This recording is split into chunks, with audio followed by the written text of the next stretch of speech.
Order! Order! You are an incorrigible delinquent at times. Behave yourself, man!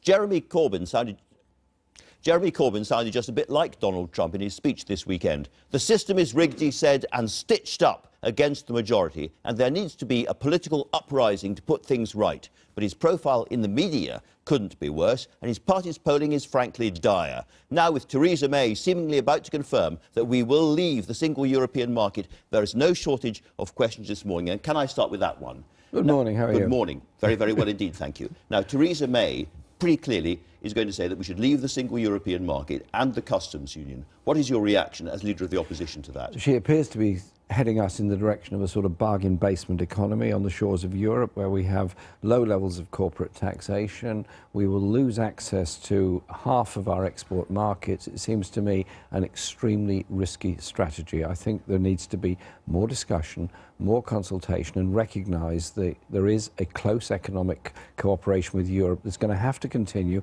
when we're outside the EU.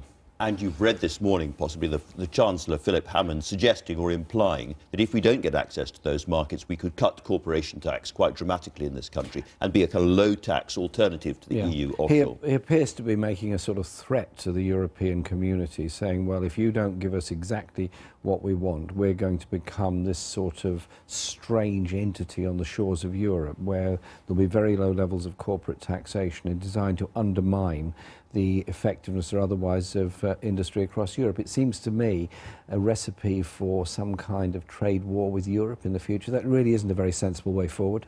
So trade war, a very, very risky option, and a bargain basement economy. Yeah. And this is all triggered by Article 50, which Labour is going to vote for.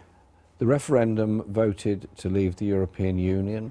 That Parliament has to live with and has to work around. Therefore, we won't block Article 50, but we will make the point very clearly in the run-up to the vote about the question of access to European markets, and also, of course, things we're going to have to cooperate on the future, such as environmental regulation, consumer rights, all those issues. We've got to cooperate with them. But you now know that she is heading for a version of Brexit you think is disastrous. Well, doesn't that change? I mean, you could say you make your point. This is what's trailed this morning in a speech she's yet to give. So you don't believe it? Well, I don't say I don't believe it. I'm just saying sometimes the media frenzy can get slightly ahead of the facts. It certainly can. We'll find out in the middle of the week, nonetheless. But assuming if that is the case, that she is taking us to a version of Brexit that you think is disastrous, why is it that you are, there is the cliff edge, let's march toward?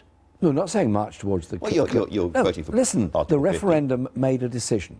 Parliament voted to have a referendum. A decision was made. We have to work around it. Now, the question then is how the negotiations are conducted, what they are, which is why I've been reaching out to colleagues all across Europe, why we're having a large conference of socialist parties across Europe the end of February in London, in order to build up alliances. Because remember, the Brexit vote isn't a one-off thing. It's got to be agreed by 27 national parliaments. It's got to be agreed by the European Parliament. So there's quite a long way to go on this. You think European countries could block the version of Brexit that Theresa May wants? I think many European countries would want to maintain the links between universities in their country and Britain. They would want to maintain that trade relationship. An awful lot of industries, think of all the big names in Britain, Rolls-Royce, Airbus and so on, all rely on a European cooperation. Now, you said that you will carry on making the points here. Is there any way at all, after Article 50 is triggered, that you think you can get your version of Brexit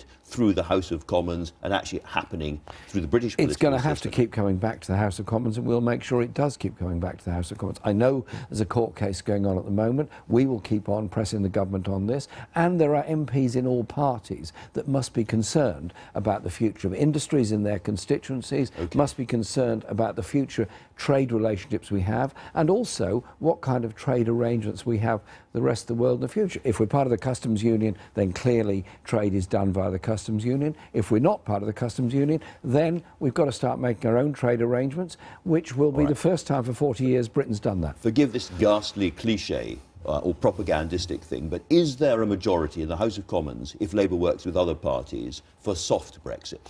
I think there's a majority in the House of Commons of people that are very concerned about the implications of a Brexit that leads us into the sort of Philip Hammond area of bargain basement on the shores of Europe economy. I think there are people who are worried on the points I've made about universities, about education. They're also worried about the practicalities of it all, because clearly air pollution is an issue. Clearly, management of the seas and fish is an issue. There are many issues on which there's going to be an awful lot more debate and discussion. This is not a one-off simple thing that's going to happen in 2 days' time.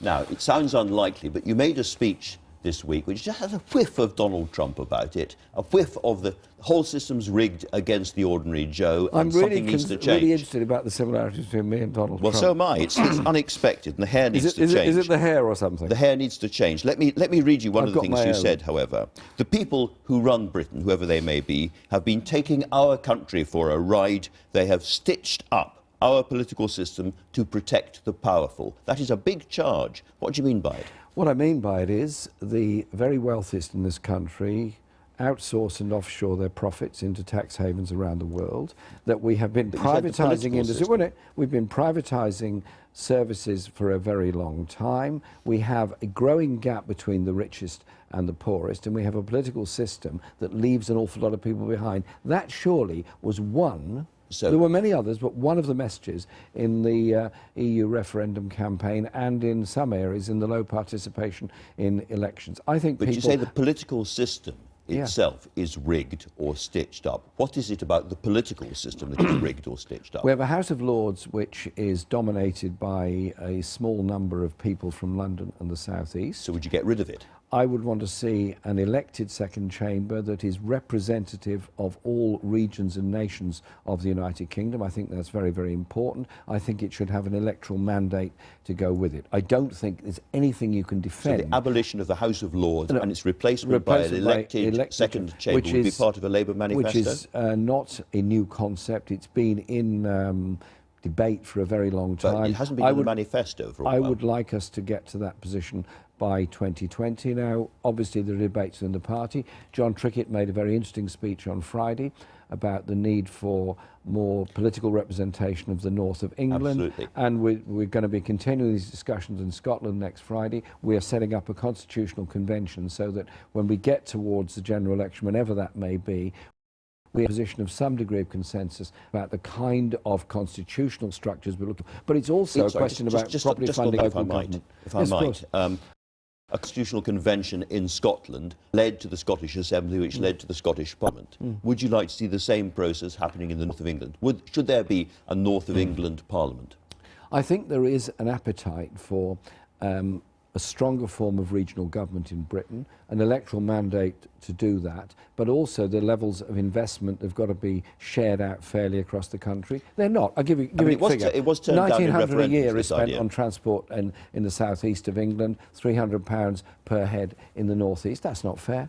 So the north is not getting a proper deal, and it might have a parliament as a result. Well, I'm not saying it would be a parliament of the north. It could be a stronger local government, but there has to be a much greater emphasis on the disparity between regions in Britain, the disparity between investment in Britain. It's got to be an issue, surely, about the gap between the richest and the poorest and the amount of money that disappears into tax havens. Do you think you get a fair ride in the media, and do you think media ownership's an issue? I don't think the media are very fair in many ways, particularly towards the Labour Party. An analysis done over the first year since the general election showed that over 80% of the print media was actively hostile to Labour, 80% to the major opposition party. So what would you do about that as Prime Minister? Well, I think we need a process where there is a right of reply. I think we also need to remove a statutory right of reply. Remove the levels of concentration of ownership into certain organisations. I think that is important. You would attack Rupert Murdoch and the Rothermeres. I think the problem insist on a right of reply of Murdoch taking over completely Sky, for example, is a problem. There also is a question of the BBC Charter renewal, which we would support the renewal of the BBC Charter and the role of the BBC as an organisation that must educate, entertain and inform. Now, in the same speech, you made a big amount of the speech about the NHS, and we've been talking about it this morning in the paper review and so forth, and the crisis. And you say in terms that the Labour Party would find a long-term funding solution for the NHS. But I put it to you, that means nothing unless you tell us what it is.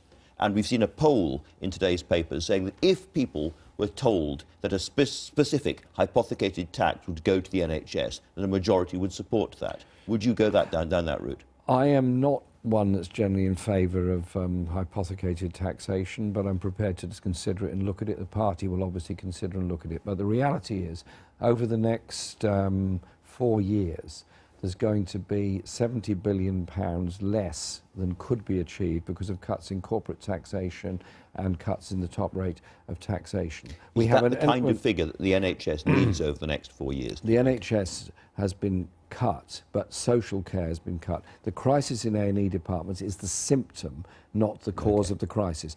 I spent Friday afternoon talking to a group of GPs and what they go through. And the Prime Minister has a go at GPs. I just simply say this. A 10-minute appointment with a GP actually ends up with half an hour to an hour's work for a GP doing other things as a result of it. It's too simple just to attack GPs and actually very unfair. Absolutely. So, Mark, I come back to the question, how much more does the NHS need and how would you pay for it? We'd stop the cuts that have taken place in the NHS, but above all, we would put more money into social care. Social care needs several £billion more very, very quickly. The idea that it's of £2 billion is a figure that has been put by a number of people.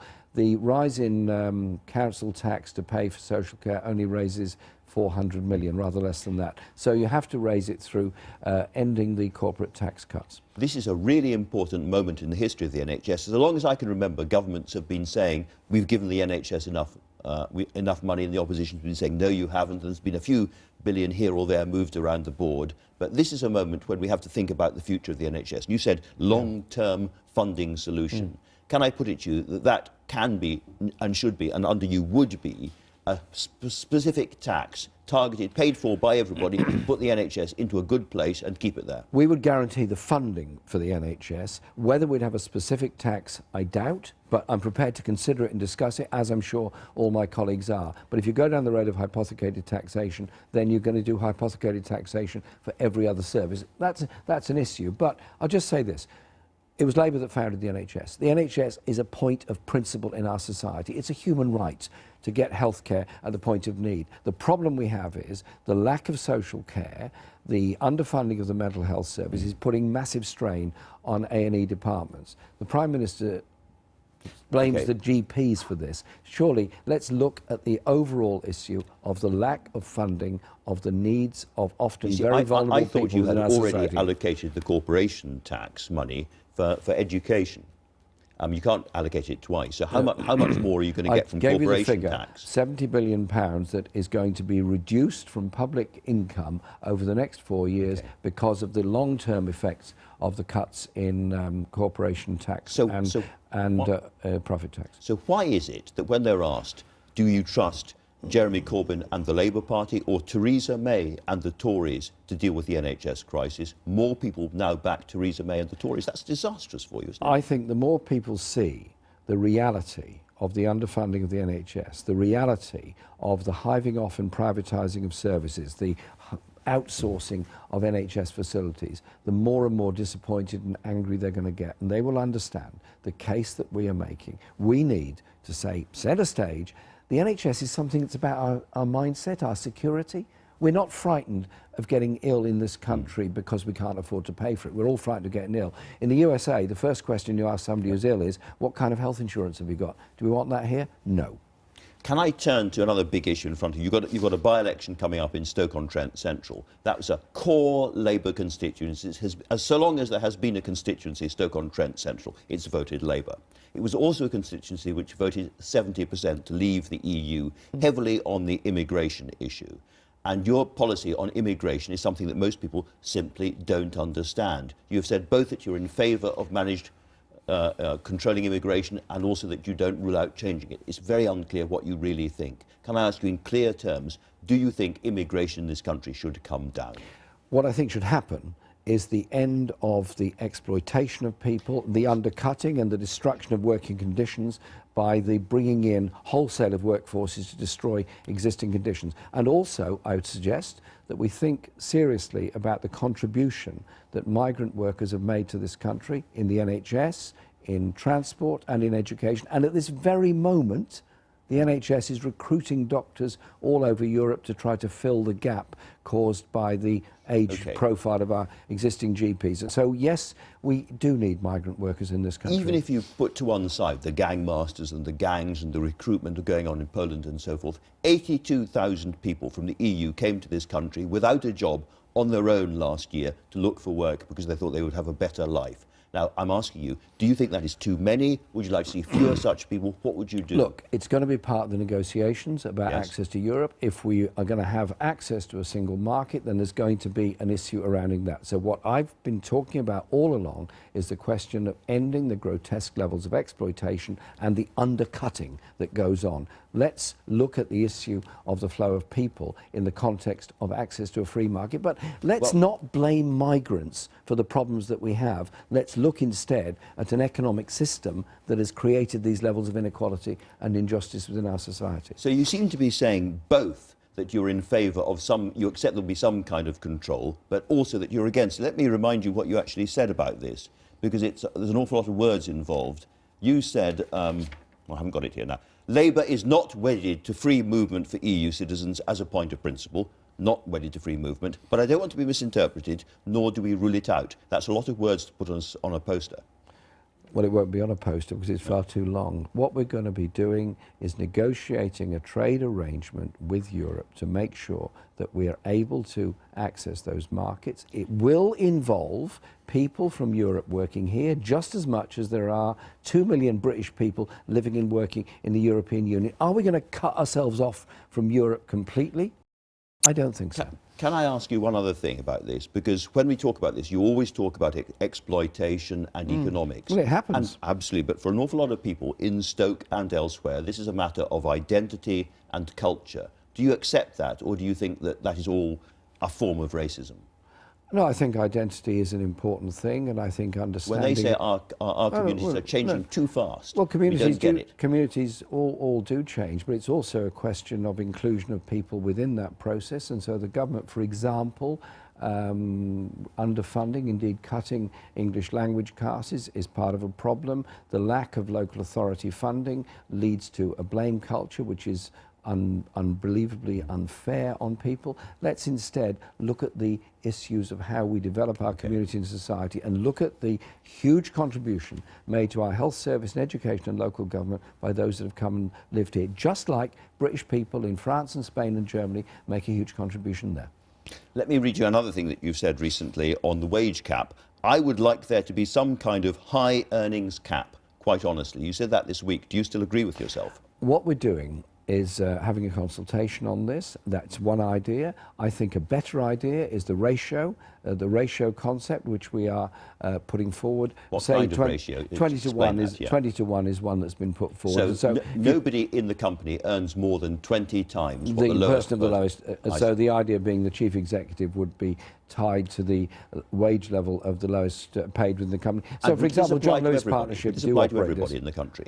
John Lewis Partnership operate this. We would use it, first of all, in the public sector where broadly it applies at the moment, but we'd also use it as part of the procurement power of central government and local government towards those companies that wish to do business with central government and wish to benefit from very big levels of capital investment in projects all over the country. So surely this would make it a much fairer Britain. It wouldn't apply to most private companies, however. It wouldn't apply to the banks. It wouldn't apply to the big engineering companies. I would like it to. That's why I've put the idea out there. And interestingly... It's a very popular idea. It's a very popular idea indeed. I was looking at an opinion poll on this morning. Not that I want to comment on opinion polls, but I understand that it is a popular idea. And certainly the word on the street I've had is that people quite like the idea and want to think about it and discuss it. And we've had some quite interesting responses already, both from businesses as well as unions and as well as individuals. But to be absolutely clear, this wouldn't apply to people like footballers, pop stars... Well, footballers are not CEOs usually of their companies. So they're employees of it. So I think we have to look at it in that form of structure. But also footballers, whilst they are paid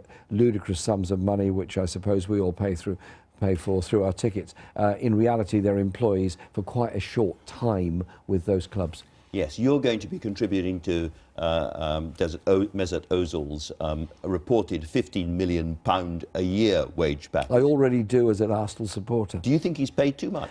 Yes, I do, actually, but... would you like to tell him just to calm? He's probably watching. Just moderate it. Thanks for your game. You are a fantastic player, but can you just live with what you've got at the moment?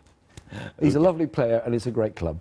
Let me turn to, I mentioned Stoke-on-Trent, but there's also the Copeland by-election coming up. Indeed. You have been absolutely clear in the past that you are against nuclear power and you want to see nuclear power stations decommissioned. Is that your message to the voters of Copeland? My message to the voters of Copeland is the NHS is in crisis. Your hospital's about to be continuing underfunded and understaffed, and your A&E department is at risk. But as we this both is a know, it's by-election also where about Sellafield that. is. We will be protecting jobs in that area, and we will also be trying to protect the pensions of those people that have worked so very hard for so very long to keep the nuclear industry safe. Are you against nuclear power?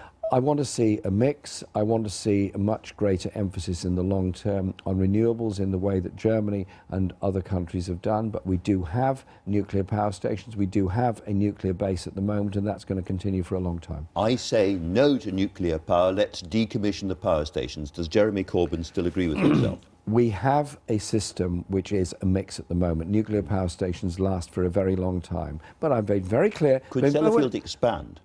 Sellafield is going to be there for a long time as a reprocessing plant anyway, whatever happens to... And there's a big new development, as you know, at Moorfield. That is being 10 billion and so that is forth. being considered at the moment. And would you be happy for that to go ahead?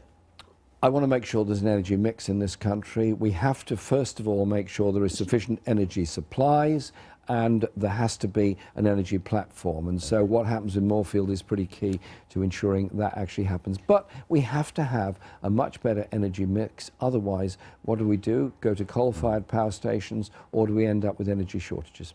Now, the party is way, way behind in the opinion polls. You are way, way behind in the opinion polls. You face a series of big by-elections in core Labour seats. If you don't win Copeland, and if you don't win Stoke-on-Trent Central, you're toast, aren't you? No.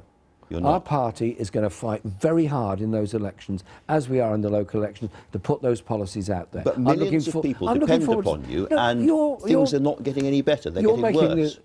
You're making the assumption that everything is a problem. It's an opportunity. It's an opportunity to challenge the government on the NHS. It's an opportunity to challenge them on the chaos of Brexit. It's an opportunity to challenge them on the housing shortage. It's an opportunity to challenge them on zero-hours contracts. That's what we're going to be doing. Is there ever a moment that you look in the mirror and think, do you know what, I've done my best, but this might not be for me? I look in the mirror every day and I think, let's go out there and try and create a society where there are opportunities for all, where there aren't these terrible levels of poverty, where there isn't homelessness, where there are houses for all, and where young people aren't frightened of going to university because of the debts they're going to end up with at the end of their course. All right, and I'm the man to do it, Jeremy Corbyn. Thank you very much indeed.